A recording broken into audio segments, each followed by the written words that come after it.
Assalamualaikum warahmatullahi wabarakatuh. Bismillah, alhamdulillah, salatu wassalamu ala rasulillah wa ala alihi wa ashabihi wa mawalah. Wala hawla wala quwata illa billah, amma ba'd. Sahabat Yes dimana saja berada yang berbahagia, alhamdulillah kita bersyukur pada Allah subhanahu wa ta'ala saat ini masih diberi kesehatan. Salawat dan salam semoga dilimpahkan pada junjungan kita Nabi Agung Muhammad Sallallahu Alaihi Wasallam, melimpah kepada keluarganya, sahabatnya, dan kepada segenap pengikutnya.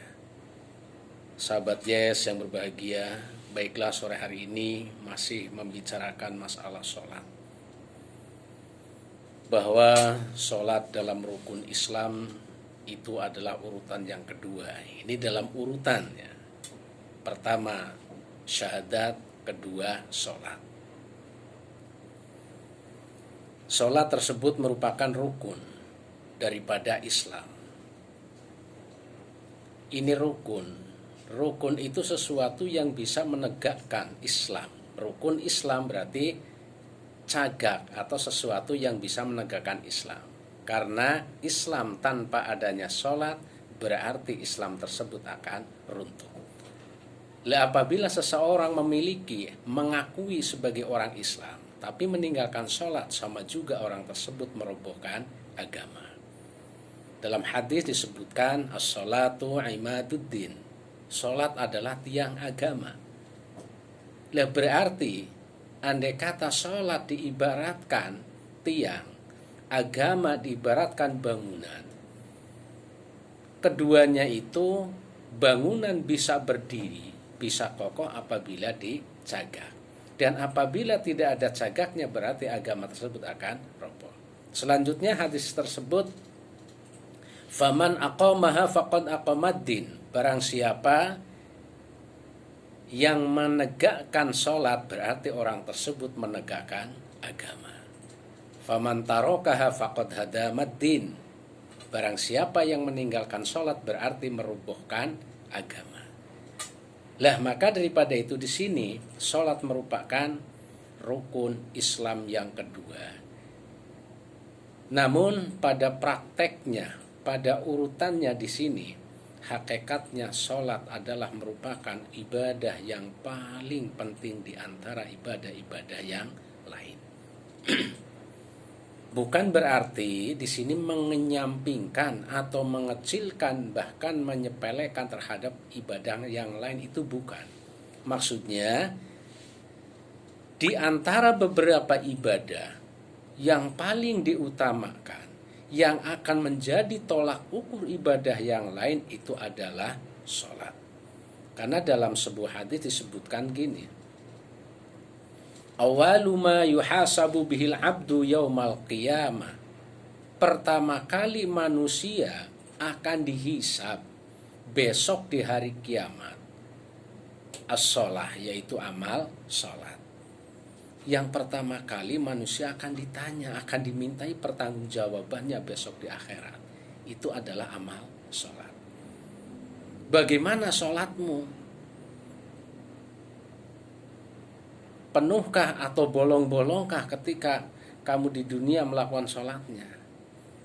Dan bagaimana dengan melakukan sholatnya tersebut tepat waktukah atau selalu mengakhirkan waktu dan lain sebagainya? Ini akan ditanya dengan detailnya tanpa terkecuali.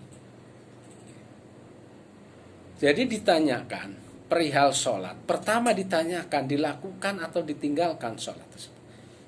Apabila di situ kau ditinggalkan, apa alasannya kau sholat ditinggalkan? Karena sibuk. Sibuk karena apa? Apakah karena sibuk dikarenakan saking tidak punyanya, saking melaratnya? Apa sibuk karena saking kayanya? Apakah sibuk di situ karena dan lain sebagainya? Ini semua akan ditanyakan.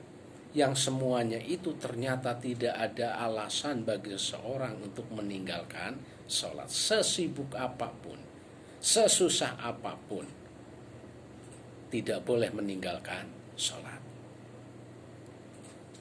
Terus lagi cara mengerjakan sholatnya bagaimana? Benarkah atau tidakkah, atau hanya keasal-asalan? Kadang-kadang melakukan sholat lah, yang penting sudah melakukan kewajiban. Perhatianlah atau tidakkah kepada sholat. Ini disebutkan dalam sebuah hadis, apabila seseorang ingin dijaga besok di akhirat oleh sholatnya, ingin dijaga oleh sholatnya, maka hendaklah di dunia ini menjaga sholat.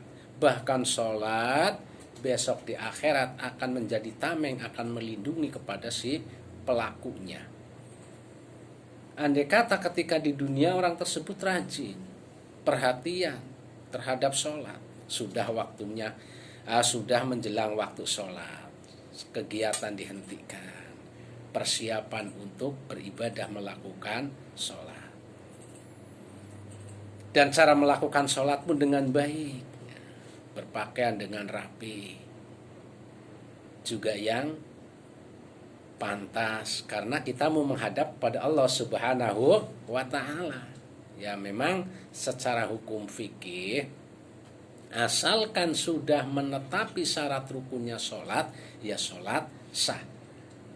Seperti di dalam berpakaian, di dalam fikih disebutkan syarat wajibnya sholat, apa syaratnya sholat, di antara lain di situ harus suci tempat, suci pakaian, suci badan. Nah, di antara lain di sini ada apa rukunnya sholat? Rukun sholat yaitu sitrul aurah, menutupi aurat. Lah, kata-kata di dalam fikih sitrul aurah, menutupi aurat, asalkan aurat tersebut sudah tertutupi, maka sholatnya itu sudah sah. Sebagai contoh, seorang laki-laki melakukan sholat, auratnya laki-laki itu baina rukbati wa baina surati wa rukbah, antara lutut dan pusar. Lah, kalau sudah tertutupi aurat tersebut, atas pusar, batasnya itu, bawahnya itu lutut, kok sudah tertutupi, ya sudah sah melakukan sholat. Secara fikih sudah sah. Ini sah. Seumpamanya nun sewu pakai celana komprang yang panjang itu, pokoknya asalkan celananya bawah sampai menutupi lutut, atas sampai menutupi batas pusar, tidak pakai kaos, tidak pakai baju, udah kayak gitu toh, dadanya terbuka. Ini laki-laki. Lah, bagaimana hukum sholat tersebut secara hukum fikih? Ya sah.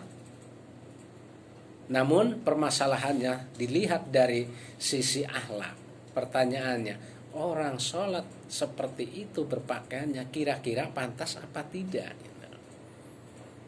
Pantas apa tidak? Ya tentunya kan tidak pantas.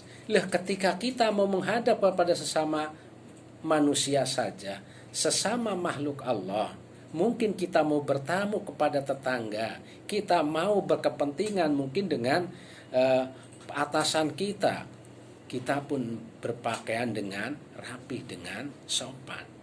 Lah, apalagi kita mau menghadap kepada Allah Subhanahu wa Ta'ala, Sang Pencipta alam, Sang Maha Suci, tentunya kita akan lebih baik lagi. Memang menurut pandangan fikih itu sah, tapi harus di situ ya dengan secara pandangan akhlak itu kurang baik.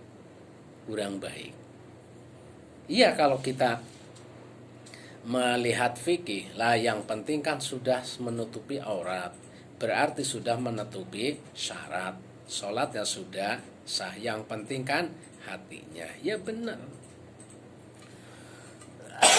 Yang penting di situ hatinya. Nah, di sini perlu juga, karena kan di dalam Al-Quran disebutkan hudhu zinatakum inda kulli masjid. Hendaklah kalian semua itu berhias ketika kamu semua itu masuk ke dalam masjid. Maksudnya masuk ke dalam masjid untuk berhias, ya di situ berpakaian yang rapi, berpakaian yang sopan. Karena yang dimaksud ke masjid tersebut adalah melakukan sholat. Lah, ini pandangan tasawuf kalau menurut Imam Al-Ghazali. ketika kita mau berkumpul dengan orang banyak, kita sholat berjamaah di masjid kan tentunya kumpul dengan orang banyak. Lah ketika mau berkumpul dengan orang banyak, hendaklah di sini supaya kayak bertazayyun, berhias. Hendaklah kita membersihkan diri lah, paling tidak mandi, biar tidak bau keringat. Pakaiannya yang pantas dan lain sebagainya. Lihat tujuannya apa? Agar supaya tidak menimbulkan fitnah.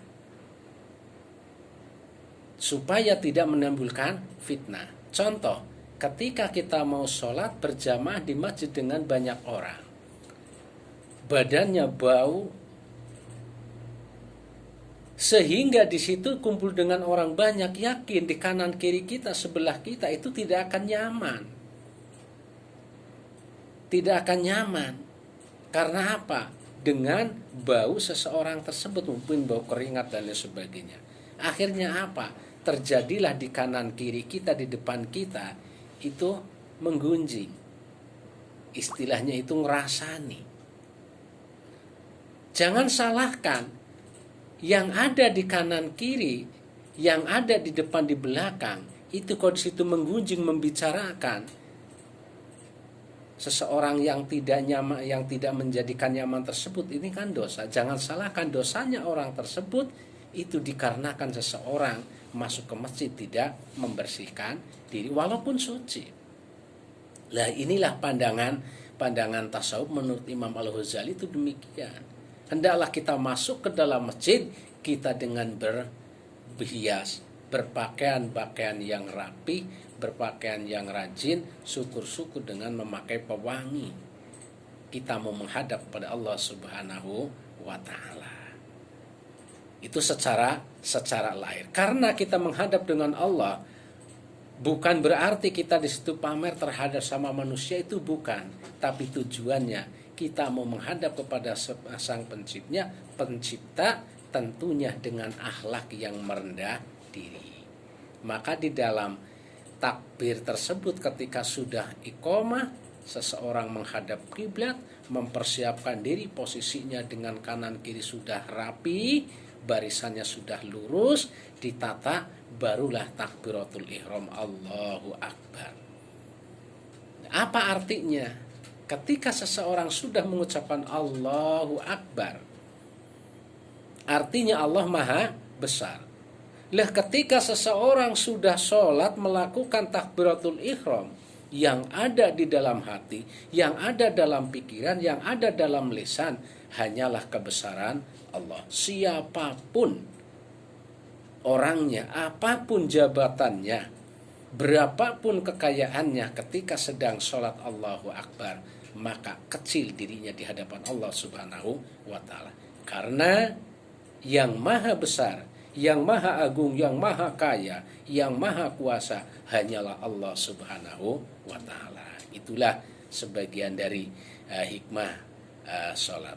Mungkin sekian dulu, monggo. Baik, itu dia sahabat Yes penyampaian pada sore hari ini di sesi pertama ya. Buat sahabat yang mau bertanya bisa langsung kirimkan saja melalui SMS atau WhatsApp